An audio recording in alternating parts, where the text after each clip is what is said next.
This is the Dane Moore NBA podcast brought to you by the Genesis Company, coming at you Tuesday morning. It's December 12th, and we have Wolves beat writer Jace Frederick from the Pioneer Press here to discuss the loss in New Orleans on Monday night, a game that featured the return of Jaden McDaniels, a game that did not feature Anthony Edwards. He took the night off to rest that injured hip. There was a game with a lot of fouling. Rudy Gobert was in foul trouble the whole night. Karl-Anthony Towns again fouled out. And on the Pelicans side, I thought their whole offense kind of ran through Zion, who had 36 points on 13 of 17 shooting. So, Jace, I sent you those and a couple others as topics to get into with this one. Which do you want to start with? McDaniels' return, playing without Ant, foul fest, or Zion's dominance? Yeah, I just want to quick theme of the game. Okay. I want to get into Zion probably first, but generally quick theme, isn't it always a little bit revealing to be like, oh yeah, this is what it's like when the other team has all their guys and and the Wolves don't have theirs. Because we've seen so many times this year where it's like somebody's out and then the Wolves will dismantle them like Philly without Embiid or whatever, and it's like, well, you got to play who's in front of you. But you just see the difference, or the Pelicans, right? The other the Pelicans. Yes, exactly. Zion hasn't played in either game. Yep, and it's just yep. And you clearly chalk up the Wolves much better than the Pelicans, blah blah blah.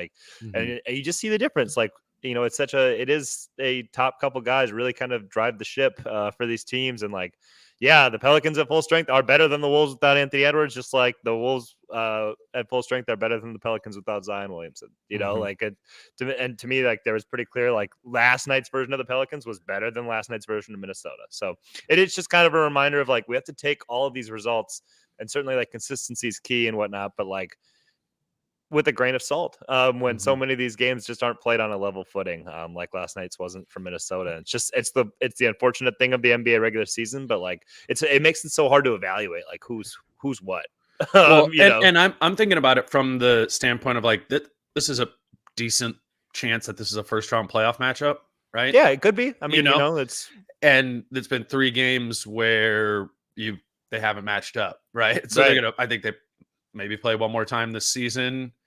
Knowing the Pelicans' health history, we probably won't see these two teams square off at full strength. But it does highlight the Zion part highlights an interesting sort of matchup that I think is particularly difficult for this team.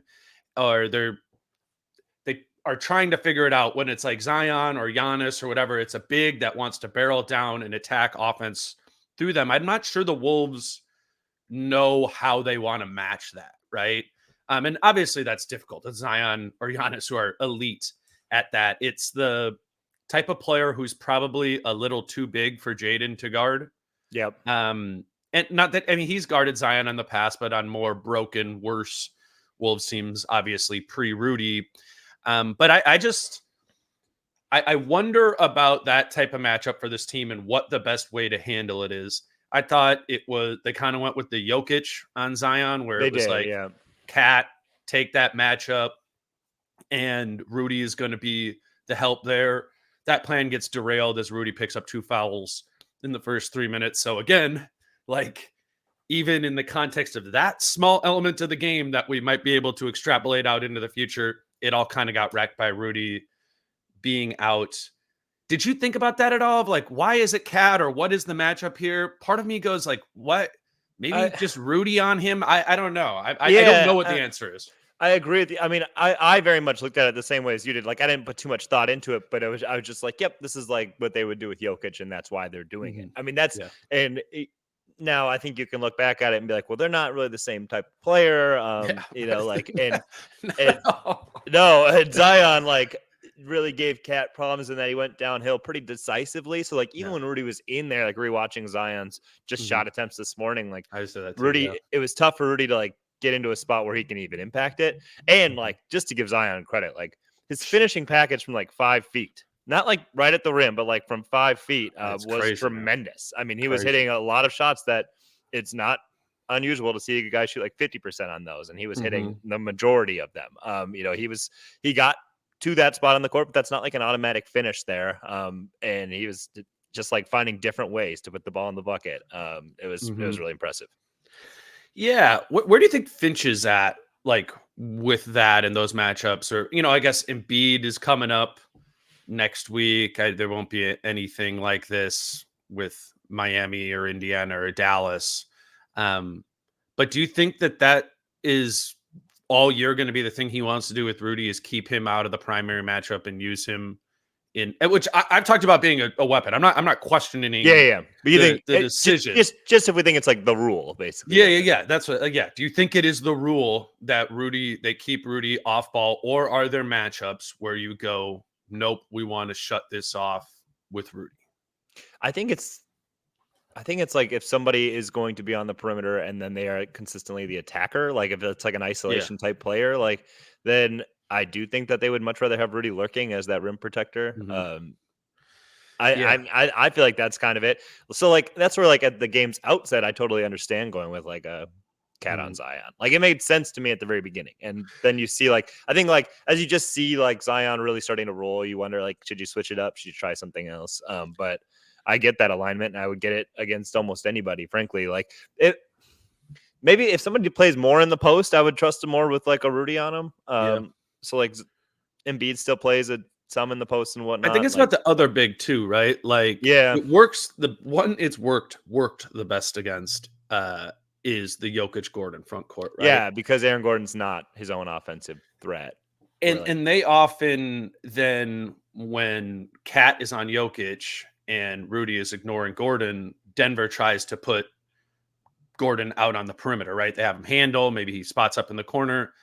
I was thinking about that again as I'm like, okay, I'm seeing something similar to this. Valanciunas is different though, where it's like Rudy can't totally leave that either to go help, because then he's just going to go. Valanciunas is going to get on the offensive glass. So it is pretty apples and oranges to the Denver thing. Oh, but I guess the similarity is the idea of putting Cat on the star player, having Rudy help. But I just think this is a tough matchup for the Wolves. I think Zion is a tough matchup, or like, in the Eastern Conference, if it were the finals, right?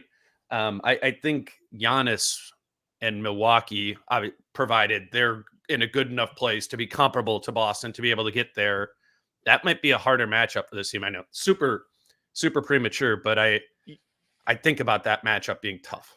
Yeah, and for New Orleans especially, and obviously like New Orleans played well last night too, and part of their thing is like they're not always healthy, they're not always the same consistent teams. Like we wouldn't see that game play out probably the same every time, but like Zion's a tough matchup for Cat, no question about it. And then BI.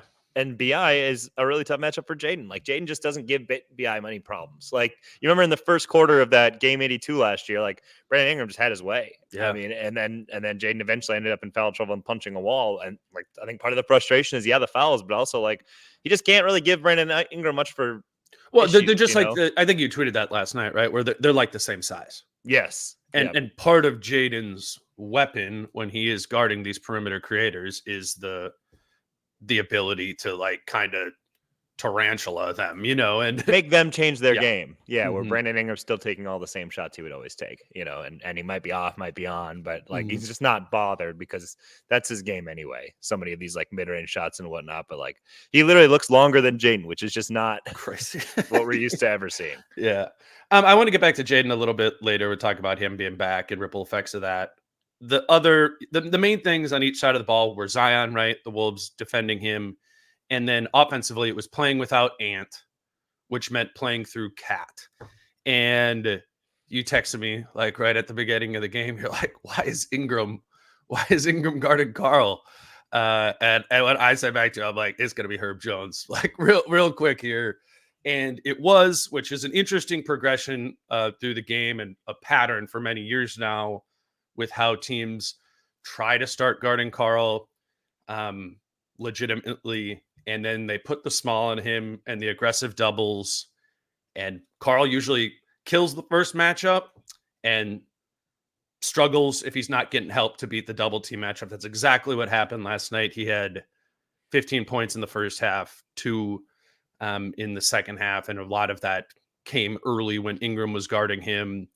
And the doubles just kind of shut it down. I don't think that's all on Cat. I think there was a ton of missed threes around Cat getting doubled last night, but that's the first game in a while where obviously the offense ran through Cat totally, or not. It was such a big deal because Ant wasn't out. Because Ant was out, that they had to kind of navigate there. Just your sort of general thoughts on the first time we've seen the small ball on Cat double sort of thing, and what he needed to do more, and really what his teammates needed to do more around him. Yeah, I just think with like that double, it's still not quite quick enough. Like he'll get it out, and it's not like he turned it over, but it's just like it's literally just like a tick late. So just nothing quite ever feels in rhythm with it. And we talk about like missed shots all the time. Like whether things are in rhythm or out of rhythm makes a big difference. And I just think like Carl's still not proficient enough at like, okay, the double has come out like instant, like second nature. It's out, and we move on to the offense again. Maybe I repost whatever, or we just start, swinging the ball around. It's just a little too late every time to where it never feels like it's in rhythm on those offensive possessions. And so, yeah, guys can still make shots. You're still allowed to make shots, obviously, and they did not do enough there. But that still is the defense that is going to bother Cat the most. I do always think, that is obviously the most applicable when Ant is not on the court. For sure. Versus when he is. But yeah, if Ant's out for any extended period of time or anything, I don't expect that. But like that's what Carl will probably see more of, and he just got to be quicker, I think, if they want to have sustained good offense against it. Yeah, it's.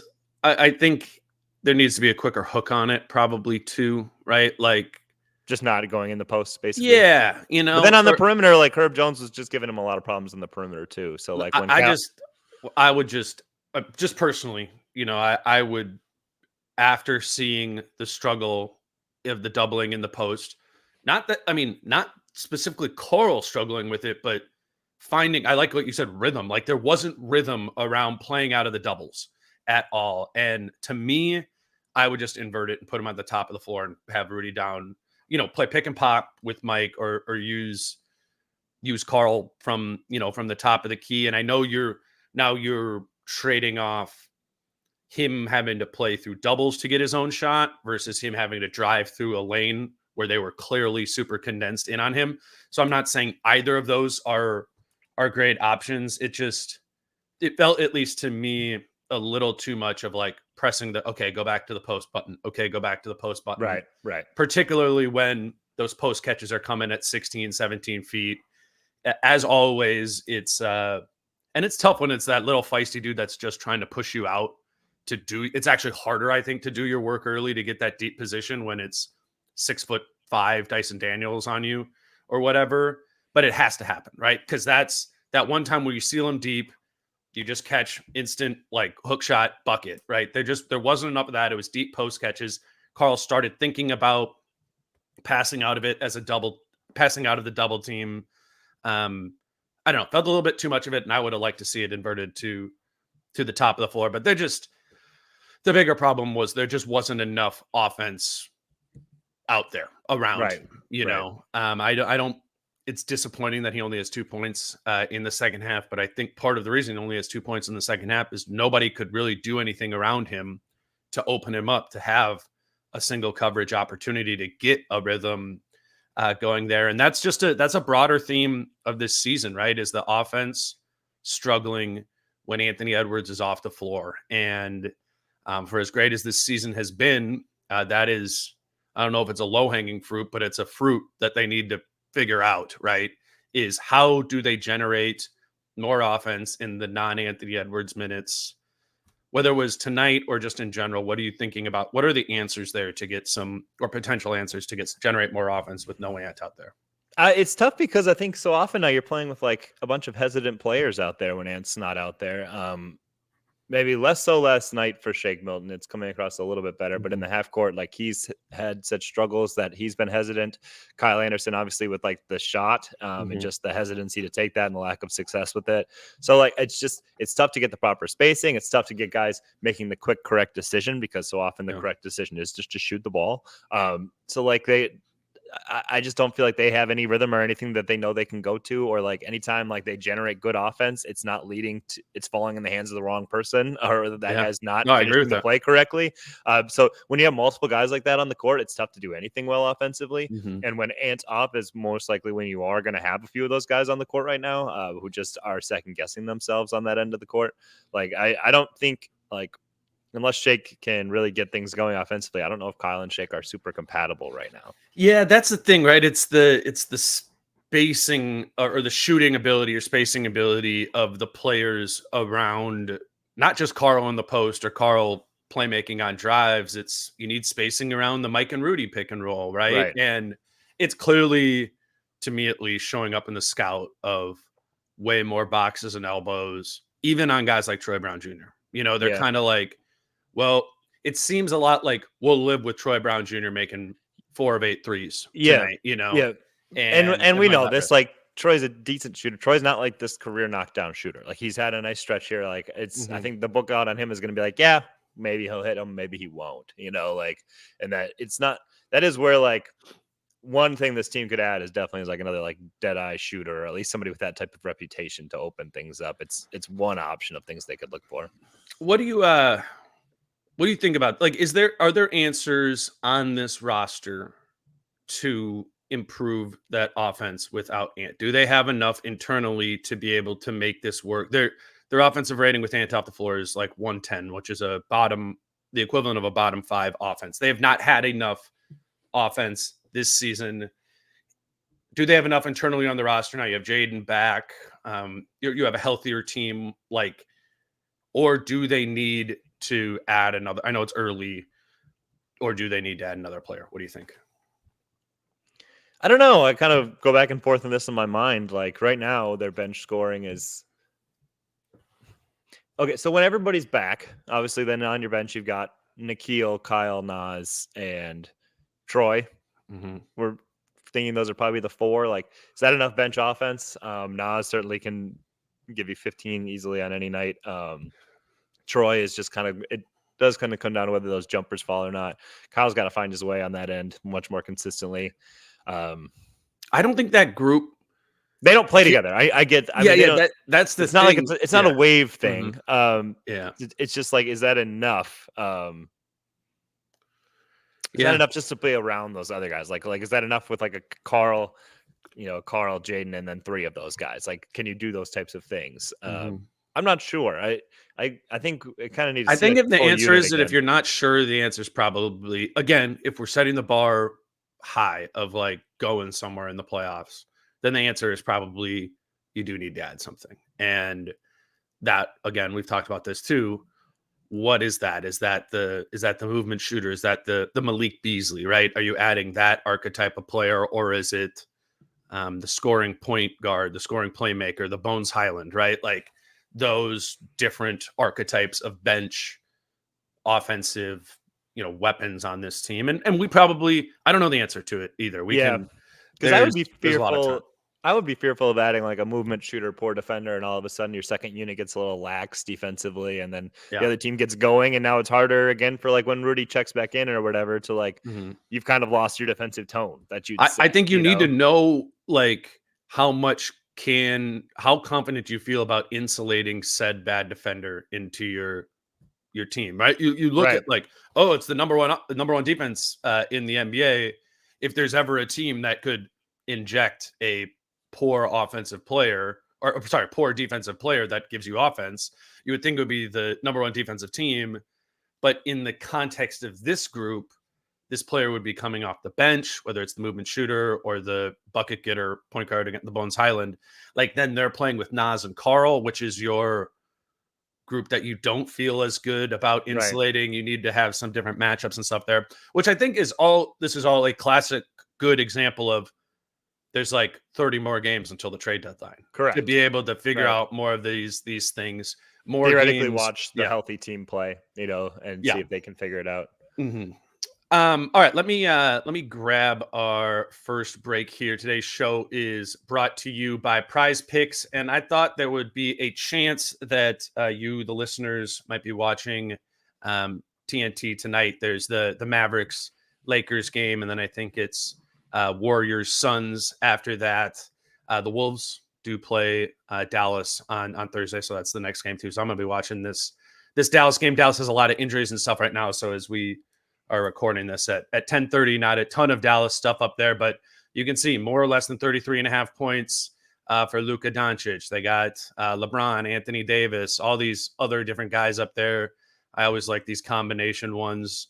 Do LeBron and Luka go for more or less than 60.5 points together? There's a bunch of stuff in here, and I think I know a lot of you have started playing Prize Picks a lot for the football stuff that we do here. I think the basketball ones are fun too, maybe particularly on a national TV night or a non-Wolves night. It gives you something else to kind of be riding with, watching over the course of the night. So please do consider Prize Picks, prizepicks.com, or the Prize Picks app, and they will give you a $100 sign-up bonus if you use the promo code Dane. All right, Jace, I didn't want to cut off the cat and the offense conversation there. Do we have more on that? More of Ant's absence? Is this maybe a time to mix in Jordan McLaughlin, and should he be in that group there too? I mean, in a game when you're struggling offensively, it's just they didn't have a rhythm offensively that whole night. It's easy to point to the guys who aren't playing or weren't, and I was doing that during the game. And then Jordan McLaughlin comes into the game, and he does play well for a small stretch of time.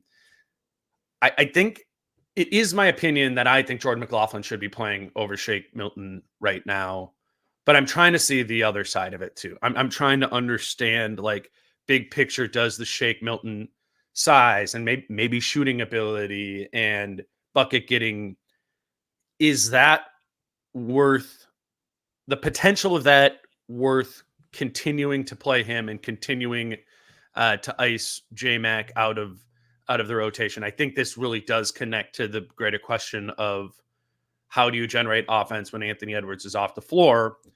Because oftentimes when Shake Milton is playing, it is when Anthony Edwards is off the floor, even in a game that Ant is healthy. I know it's deep down there, and we're talking about like ninth man in the rotation, but it feels like an opportunity to improve the offense, whether that's Shake starting to play better and becoming more of a scoring weapon in that second unit, or pivoting stylistically in that second unit into more traditional point guard play by playing Jordan McLaughlin there too.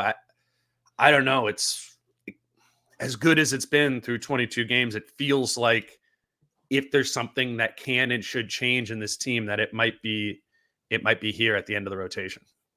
Yeah, I don't disagree. I do think it's kind of moot in that I think when Ant's back, I think it's kind of the 9 we talked about, like the starters, and then it goes Nikhil, Kyle, Nas, and Troy Brown Jr. as of right now. Like that's what it feels like. And Nikhil's kind of backup point guard. And then so Shake, you're assuming Shake and J-Mac. And J-Mac are out. I mean, and one of them's playing very minimal minutes as a 10th guy, I think. I mean, that's what I picture. If Ant misses more time, if they end up in this situation again, I don't know. I mean, I do think like the second unit, like it's just not been very good and consistently not very good. And I'm not sure, like Shake Milton has never really been a playoff player either. So like, I'm not really sure what the long-term upside is of kind of continuing to push that out there. Like, I just don't think it's a big risk to change it up and go like, all right, we're going to move away from Shake, who not we have this huge financial investment in either, and go to Jordan McLaughlin just to see if you can get more of like a rhythm offensively to just play better basketball, like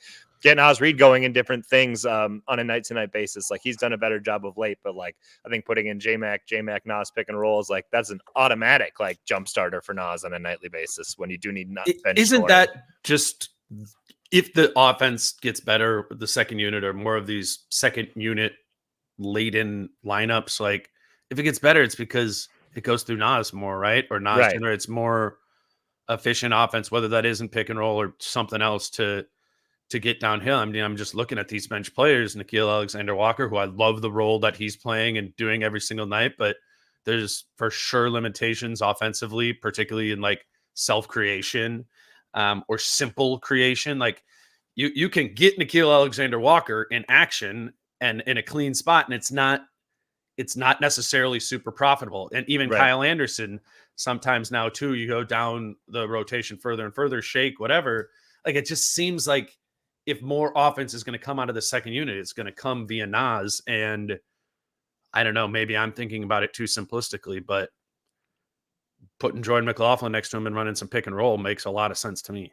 Right, easier creation for Nas, like making him more of a focal point almost of the offense in the second unit at times. And I agree with you. Like Nas pick and rolls is like it gets Nas downhill. It just gets in different looks. It activates him even more versus always asking him to basically self-activate himself and find different ways to get himself involved, because some nights that'll happen and some nights it won't. That's just kind of the nature of it when you're coming in off the bench and like you're playing in different lineups and whatnot. But like, I think if you can just put in like a Jordan McLaughlin and execute sets for Nas, or just get Nas like in pick and roll, pick and pop type things, like now he's really like gets to the point where he can be like that 20-point scorer that would really kind of change the general outlook of the offense when Ant's not on the court. It feels like it has to happen, or like it's just worth a try. I mean, that's what I mean. Like, it's worth a try, and maybe you know what, and maybe Nas isn't there yet.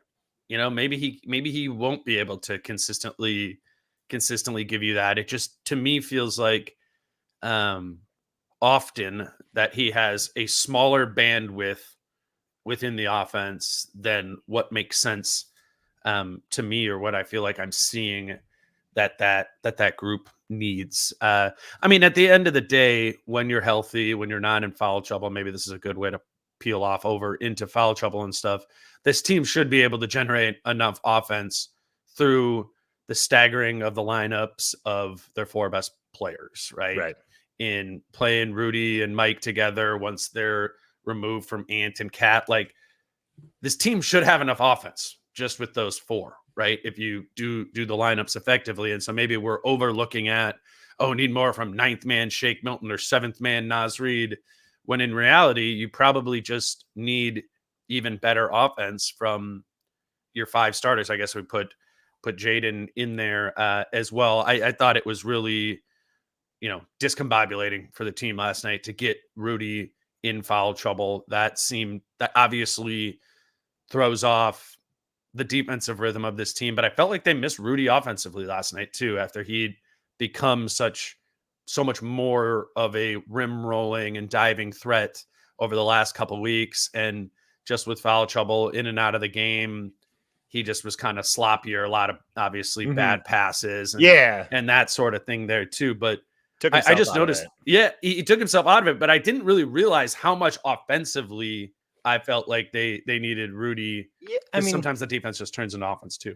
You need pressure, the defense. Yeah, obviously he plays a big role in the defense turning into offense, but like you just need pressure on the rim, like in any half court thing. So when Ant's not out there and Rudy's not like playing like he has been playing, now there's nobody putting pressure on the rim, because those two do it more frequently than literally anybody else. It literally goes like Ant, Rudy, and then number three is I don't know, sometimes it's Carl, sometimes it's Nas, but like it's those top two are the ones who are doing it most consistently, which really like breaks down to defense. Like, so when they're both kind of MIA for various reasons, like now offense is really hard.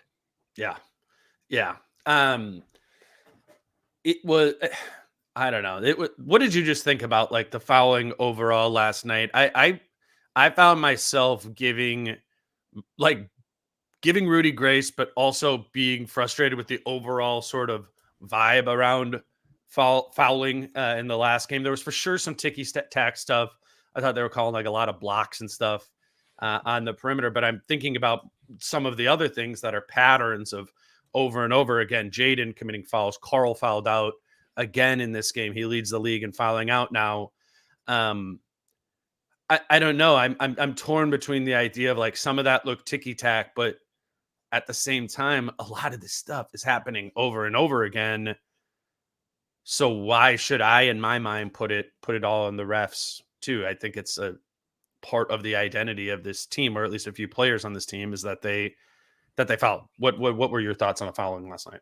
Yeah, I mean, I certainly think Carl and Jaden foul a lot. That's just true. Like if you watch them play, you could say, "Oh, he gets a tough whistle on either one of those guys." It's like a lot of their fouls, like they're just fouls. Like Jaden, like it can be body positioning and whatnot, and like his hands like get in the wrong spots at certain times. And Carl is very loose on both ends of the court, and could be called for 20 fouls, frankly. Like, and that's true of a lot of players in the NBA, like not just singling him out, but yeah, like it's a little bit undisciplined just with like hands, just like with what you're doing and body positioning and knowing when to put your body in certain spots and like putting yourself in bad positions. Like, but that happens. And New Orleans is one of the best at drawing free throws in the NBA. Like they very much play like a brand of offense that puts a lot of pressure on you and the officials every play.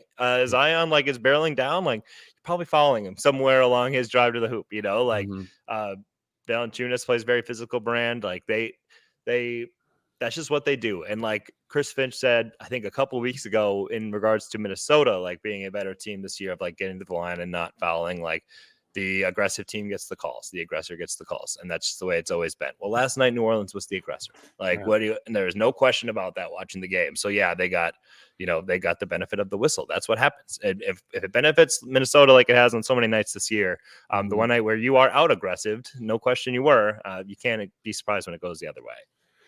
It's interesting because they are low in foul rate this year. Like, that's a big part. I looked it up, at least before, I don't know where it is today, but before the game yesterday, they're third in free throw rate against, the third lowest, which is a major win. And you're thinking about that in the context of like Karl has been in foul trouble almost every game this season. Jaden in almost every game he's played in, but I guess maybe some of that is subtracted out because he missed 10 already. But he can only miss 7 more if he wants all NBA defense consideration. I hadn't thought about that. I mean, he's not playing at that level, right? No, he's not. No, I mean, and that is probably a product of being in it. I mean, missing the first 2 games of the year, right? Then you play, then you roll the ankle and in and out. I hadn't thought about that, but I also, and again, like Jaden's coming back after missing a handful of weeks and comes into that game. But I think you wanted more out of Jaden defensively in that game, whether, in the Ingram matchup or potentially guarding Zion. I mean, I wouldn't have hated going to Jaden on Zion a little bit, maybe to try it, because it seemed like you didn't have any answers when it was Karl on him or Troy on him or Nas or whatever. But I think, that the good news about the Jaden stuff is like he hasn't played very well. It's all explainable, right? And Jaden is going to continue probably on both sides of the ball to play better and better over the next few weeks. And maybe that does help answer some of the offense with Ant off the floor, keeping defense strong with Rudy off the floor, those sort of things. Like, we probably do need to remember that Jaden's pretty damn good, and that hasn't been really has contributed very little to the Wolves having the best record in the NBA thus far. So maybe that's just like an answer that that is an answer that's just coming.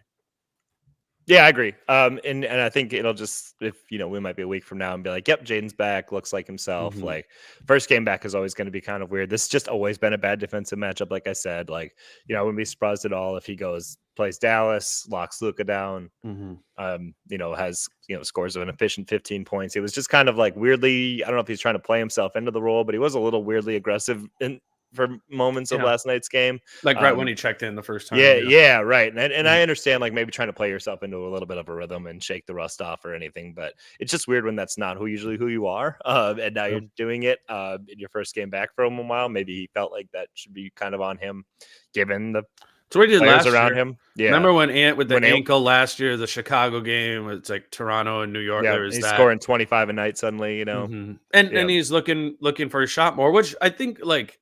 We're all curious about that too, of like, what does that look like? But maybe it was like turning the dial all the way up to offensive aggression when it's your first game back in 8 you can games ease into it a little bit. Yeah. But I mean, I guess I understand the pulse, and we're talking about the past 30 minutes about how bad the rest of the offense was. Exactly. Right, so it's like, but I mean, that's probably just the overall story. Or why I just like the loss is understandable, And like I'm not ragging on this loss at all. I think New Orleans is a better team, certainly than we were thinking the first time that they played them. I think this is going to be a good Western Conference team, and the Wolves were in this game for much of it until the Karl offense got turned off by the double teams. Then they didn't really have a way to pace themselves with New Orleans' scoring, which, by the way, pace is an important thing in this game. They were running the whole game, and the Wolves kind of obliged with that, which you're like, is that something we really want to be doing with this team? But I don't know. I find so many like different things went weird in that game. It's Jaden's first game back. There's no Ant. Rudy's in foul trouble. Carl's getting his first aggressive doubles of the entire season. Like, and you didn't really have an answer for any of those at any point in the game. I'm not surprised those were questions you had, and I'm not surprised you lost because you couldn't answer those questions in that game. Yeah, New Orleans is like if New Orleans was healthy for an entire season, Yeah, they would win 50 games. Like I mean, Mm-hmm. and they have a lot of talent on that roster. Like, and it's a pretty good, like in general, just cohesive group that kind of works pretty well off each other, better than I even thought it would. Like ahead of last season or whatever. They're good. They're a good team. Like, and it's just one of those games that's hard to analyze because it is like it's not like Ant's going to be gone for. We don't anticipate him being gone for like another month, and it's like, how do you go? Where do you go from here? Yeah. He could easily be back on Thursday. Like so, and then Wouldn't you assume like, that? I would assume that, frankly. So yeah, then it's like, okay, now a lot of your issues are solved in regards to a lot of what ailed you here. It's just like, okay, how do you have a better plan of attack should this pop up again? Or just like we're just trying to, transfer it over to the there's 15, 18 minutes a night that Ant doesn't play. Right. And usually you need to build up some things in those minutes in general, both sides of the ball. Right. It's just easier when it's like, okay, Carl's out there for the 15 minutes that Ant's not versus like Carl is the whole offense for the whole game. And then when he's out, now we need to find other offense on top of that. Where like Ant does help that out quite a bit. No, that's true. Now you're like offensive Ant, offensive Cat, and then it's Rudy and Mike 2-man game. And then other than that, all that is left is Jaden, turn up your aggression. Nikhil, turn up your aggression. Maybe not, like Nas play pick and roll again. That's why we're saying that's my point of why I'm saying I want to see more Nas, because after those top three options of Ant, Cat, Rudy, and Mike, like I don't know where else you're going to get more offense from on this team. I just keep coming back to that all the time. And Ant on, Ant off the floor, whatever. Like, this is an average to below average offensive team this season. They need to figure out those things, some things that they can go to over these next 60 games. Yeah. That, insulate the defense on nights when it's not very good. Like it wasn't last night. It is just really interesting in that, like, teams can just play good offense even without like offensive, star players on the court. Like we see teams do it all the time. Like, I always go back to it, but like the Wolves did it against the Knicks in Chicago last year when Ant and Cat were out. It was just good ball movement, like constant action, like move it, get a good shot. Like, and there just haven't been too many spurts like that this year. And I don't know. Dude, they need a point guard. Yeah, I mean, well, it's all seriousness. It's like, at least if you're right in what you're talking about in how to generate more offense, and it is ball movement is the answer. Like, you need ball movers. Yeah, correct. Who are the ball movers when Mike Conley's off the floor? And if we're doing the Ant Cat thing, like now, like Cat is automatically kind of a sticky player, so like it's going to be hard to have. Yeah, it's going to be hard to have movement. You actually want it to stick enough for the defense to commit the double completely, sure. And so if you're playing intentionally sticky offense, everything else needs to be loose, and it isn't when the other options are limited in shooting and limited in like structure and being able to run play sets and call. I mean, I don't know. Jordan McLaughlin can't shoot either. So like, it's not the right answer here. Now, his is entirely just, and it's like what Shake tries to do too. It's just like, they want to just inject pace into the game. And I understand that. But so often, like just the way this team plays, it's going to be hard to get it up and down. I just think, you do need some more half court options. I agree with you on that 100%. I just in general think that like this team's winning formula is always going to be like in the biggest of moments, like ride the defense out as hard as you can.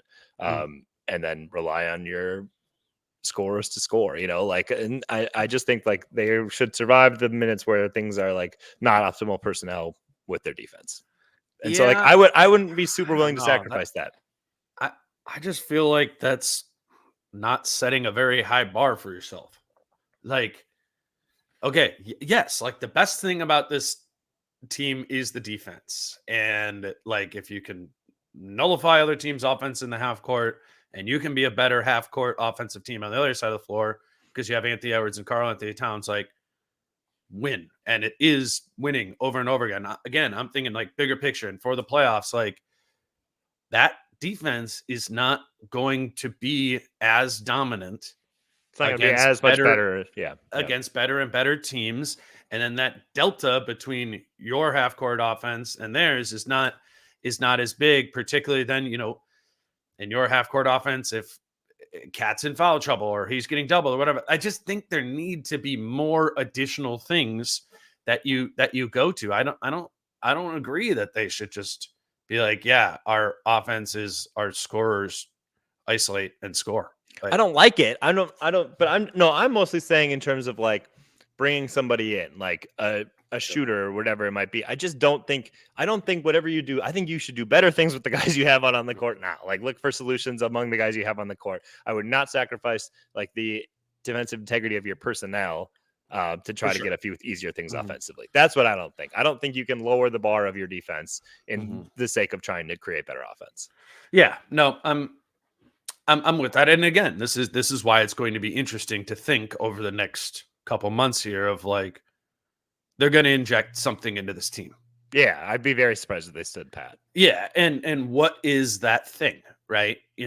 Because it's probably just going to be one. You're not going to be able to get a good movement shooter and a good offensive player and a rebounder, whatever. Like, you're going to probably need to pick one thing because you have limited trade assets, you have limited contracts that you can match up. We can't be like, okay, go get Monte Morris and go get Bones Highland and go, like, it's not everybody who's ever played for Denver, you get him.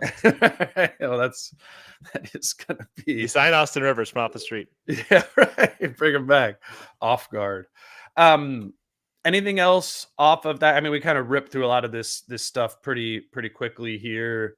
Anything else or bigger picture looking forward to the Dallas game you want to hit on?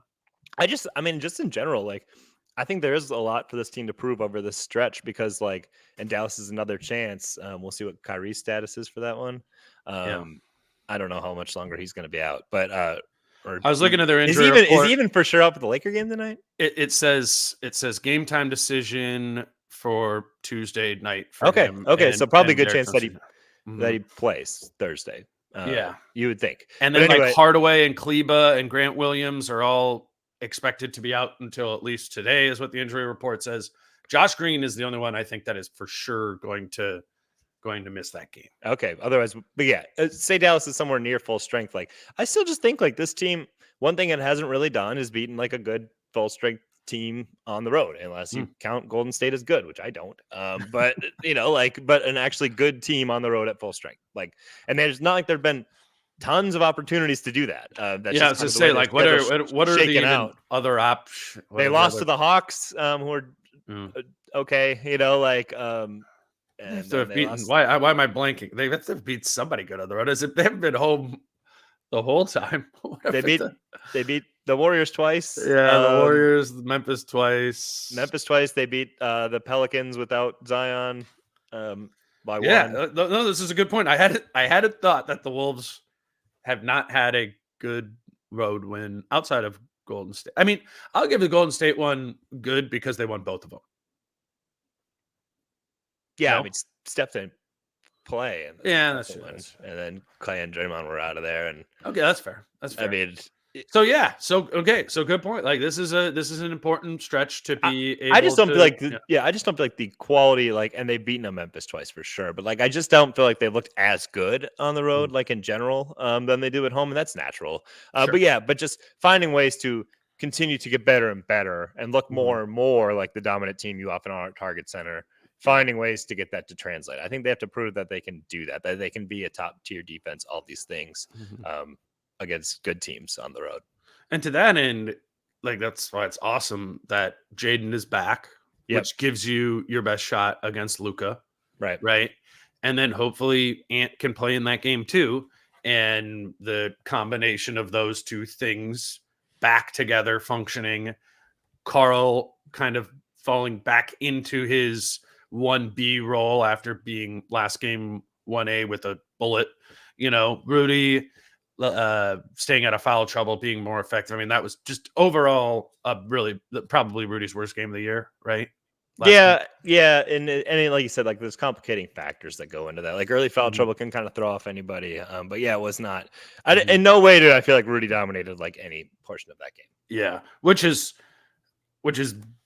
weird now because we're coming to expect that. Night to night. It's funny as like I was thinking about if that's just the one game you watch of Rudy. I think this, in all seriousness, I think this is what contributes to why people like think he's less good than he is overall, which I certainly have thought at like previous times. It's like if you watch one bad Rudy Gobert game, it really sticks with you, and you're like, what does this guy do? He doesn't do anything, exactly. And what's been so cool about like following him and watching him be good pretty consistently night to night this year is you go, oh wait, I get it, because I saw the previous 5 games and I saw that one bad one, and it was like the value of those 5 games versus the negative value of that one game. It really changes my appreciation. Whereas like, I watch a lot of league pass, so I was probably seeing, 10, 12 Utah games a year, but sporadically, right? And probably, I know just in my memory that a handful of those games I saw were like games like last night from Rudy, where it's foul trouble. He just feels out of sorts a little bit. I don't know. It's just like, I'm really interested by this psychology exercise that is following Rudy Gobert and being in a different position than I ever have been before, or a different position than a lot of other people who I think are really smart, who still think, differently of him. But I'm like, yeah, man, somebody watches that game last night and they go, yeah, I'm not worried about the Wolves, and then that's not right. That's not like the right opinion, because there's no Ant or whatever, but I get it, I guess is what I'm saying. Yeah, it totally is. Like when you watch a different quote unquote star player and they have an off night, you're like, yeah, the shot just didn't fall, but like Rudy, you're just like, well, I don't even know what he's doing out there. Like, what is this? What does he usually do better than this? Like he's just out there. I mean, the shot didn't fall last night. He took that mid range. That corner 3. Yeah. It's an entirely different dynamic where like, but when you see the really good games, it's like, wow, he is just dominant. Like totally. I agree with you too. I still like, I think I texted you this the other day. It's so funny that like, I think of like all the hand wringing that was done when Carl would compete with Rudy for all NBA spots, and I'm sure we were like, yeah, Rudy's net rating is really good and defensive rating is really good. And Utah's just one more game, so he'll probably get it. But like, you just watch and it's like Carl's posting 24 and 12 and this Gobert guy. I mean, like I guess like the defensive rating is good, but like not comparable. And it's like, no, Rudy impacted games just as much, if not more, and we see that now. And it's like, wow, like I'm sure we had some I was thinking about uneducated thoughts and opinions in those times. I was thinking about that when I was reading your article and you went back and you were doing a bunch of like the historical Rudy stat numbers. And I remember that one Rudy Carl year in particular, because it was whatever, $30 million was on the line for Carl. And what I do remember about that was the Carl case had to do with, he had like his true shooting percentage was like insane. Like the last 40 games, it was once, I'm pretty sure it was once Ryan took over for Tibbs, and Carl like played his best offensive stretch of his career, which I said at the time, I was like, I think it should. And I actually spent some time like at least looking into the numbers of it. And I'm like, yeah, I would give that to Carl over Rudy. But I would admit now that I did not have a full comprehension of what Rudy was, which isn't to take away from Carl. I did watch all those games, and I saw that offensive 100%. Dominance from him. But it's an interesting sort of hindsight thing. And now if they were both close and Rudy was on the 1 seed and Carl was on the Ryan Saunders Wolves team, I'm like, maybe that was okay. This is a no-brainer. Maybe okay. All right, man. Dallas up next on Thursday. It was weird. I hadn't thought that they did not have a good road win this year. I will be thinking about that. I think it's an maybe opportunity. I'm missing one, but I certainly have one in my head. It's early in the morning. I don't know. Yeah, but it is a good point that they've been dominant at home. That's really what has the defense and winning at home has driven this whole season. It's why they can totally afford to take that loss in New Orleans last night, regroup, hopefully get Ant back, figure out what your rotation is exactly here over these next couple weeks into Christmas, start rolling again. Like, I do think and believe in the idea that sometimes losing or getting, poked in areas where you're not as strong makes a difference. And I think they had a really soft stretch for the previous 4 games before that. And hopefully this New Orleans one is a little bit of a wake-up call of like, hey, the opponents aren't getting easier. Like, it's all Pelicans level teams pretty much through, the beginning of January at least. So we'll see what they're able to do in Dallas on Thursday. We'll check out what the injury report is there. Maybe that just gives the Wolves an advantage just by players being out. But appreciate you doing it, Jace. What can we expect from you this week in writing? Good question. It's always like a little less like as far as just like when the team is on the road and we have some travel to too many games, like the level of content it's usually a lot more columns and whatnot. It's a day-to-day, what should I write about? Because like when we don't have consistent access to the players, like not as many things pop up. It's when the creative juices start flowing a little bit more. So we'll see.